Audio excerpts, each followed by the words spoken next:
ব্রেকআপের পরে যখন তুমি পড়তে চাইছো, বইয়ের দিকে তাকালেই তার মুখটা ভেসে আসছে, তাহলে এই ভিডিওটা তোমার জন্য। বেশি অংশ ছাত্রদের এই প্রবলেম, ব্রেকআপ বা ইমোশনাল প্রবলেমসের পরে তারা পড়াশোনা করতে পারে না, কিন্তু পড়াশোনাটা খুবই ইম্পর্টেন্স।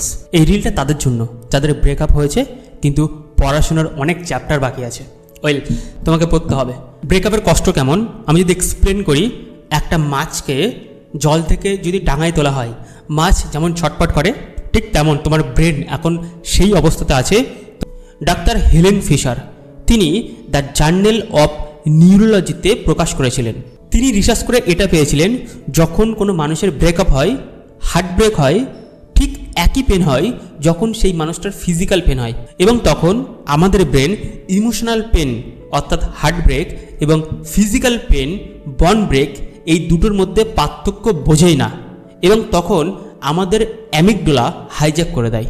অ্যামিগডালা হাইজ্যাক হলে কর্টিজল রিলিজ করে, আর কর্টিজল রিলিজ করলে আমাদের স্মৃতিশক্তি 40% পর্যন্ত কমে যায়, এবং তোমাকে সেই পুরনো স্মৃতির কথা বারবার মনে করায় তোমার অজান্তে। অর্থাৎ তুমি যদি না মনে করতে চাও, তোমাকে মনে করাবে, এবং তোমার পেনটা কন্টিনিউয়াস লুপে চলে, এবং এটাই প্রবলেম, তোমার পড়াশোনা এবং তোমার লার্নিংটাকে শাট ডাউন করে দেয়।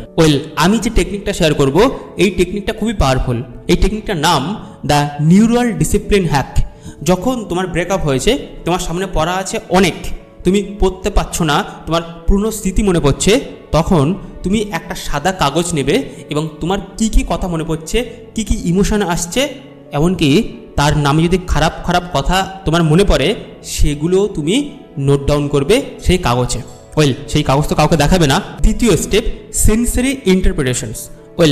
আমাদের প্রিফ্রন্টাল কর্টেক্স, যেখানে আমাদের পড়াশোনার স্টোর থাকে, এবং দেখা গেছে এর সঙ্গে আমাদের ভিজুয়াল কানেক্ট থাকে। তারপরে তোমার ভিজুয়াল স্পেশালাইজ টাস্ক গেম খেলতে হবে।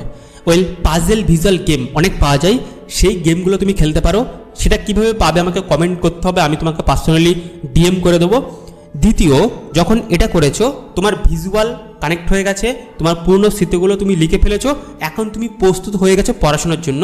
তৃতীয় নম্বর টাস্ক, দ্য 5 মিনিট রুলস, অর্থাৎ তুমি কেবল 5 মিনিট বই পড়বে। সো এই টেকনিকটা কেমন লেগেছে? যদি ভালো লেগে থাকে তাহলে কমেন্টে লিখবে। আর যেহেতু এটা রিলস, আমি খুব কুইকলি বলেছি, তোমার যদি রিয়েলি কোনো ব্রেকআপ হয়ে থাকে, তুমি দীর্ঘদিন এই প্রবলেমের মধ্যে আছো, যদি 1 সপ্তাহের বেশি হয়, তাহলে আমার সাথে একটা পার্সোনাল কনসাল্ট করতে পারো, আমার সাথে একটা সেশন নিতে পারো, এবং আমি তোমার সম্পূর্ণ এই প্রবলেম থেকে বার করে নিয়ে আসবো। সেটা আমার চ্যালেঞ্জ। সো দেখা হচ্ছে পরবর্তী দিন নতুন একটা ভিডিওতে। বা তুমি যদি নতুন হয়ে থাকো, তাহলে আমাকে ফলো করে দিও, সেই বন্ধুকে শেয়ার করে দাও যার ব্রেকআপ হয়েছে, তাহলে এই ভিডিওটা খুব প্রয়োজন তার। So have a great day.